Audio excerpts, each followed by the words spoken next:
ശരീരത്തിലുള്ള വേദനകൾ മാറാൻ ഒരു നല്ല ആത്മീയമായ ഒറ്റമൂലി പറഞ്ഞു തരട്ടെ. അസ്സലാമു അലൈക്കും വറഹ്മത്തുള്ളാഹി. നിങ്ങൾ ചെയ്യേണ്ടത് വേദനയുള്ള ഭാഗത്ത് കൈവെക്കുക. മുത്തുനബി പറഞ്ഞ മരുന്നാണ്. മുത്തുനബി സ്വഹീഹായ ഹദീസിൽ പറഞ്ഞ മരുന്നാണ്.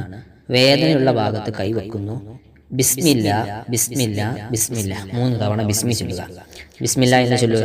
എന്നിട്ട് ഇനി പറയാൻ പോകുന്ന ദിക്റിനെ ചൊല്ലണം.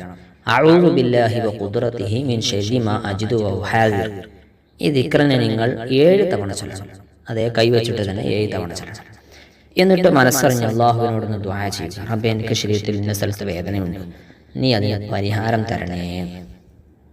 ഇൻഷാ അല്ലാഹ് മുത്തുനബി പഠിപ്പിച്ചതാണ് വേദനകൾ, ശരീരത്തിലെ വേദനകൾ മാറാനുള്ള നല്ല ഒരു മാർഗം. അള്ളാഹു നല്ല വിശ്വാസത്തോടു കൂടി ചെയ്യുന്ന ആളുകൾക്ക് ഇത് പരിഹാരമാകും. അള്ളാഹു നമ്മുടെ വേദനകളൊക്കെ മാറ്റി തരട്ടെ. ദുആ വസിയത്തോടെ. അസ്സലാമു അലൈക്കും വറഹ്മത്തുള്ളാഹി.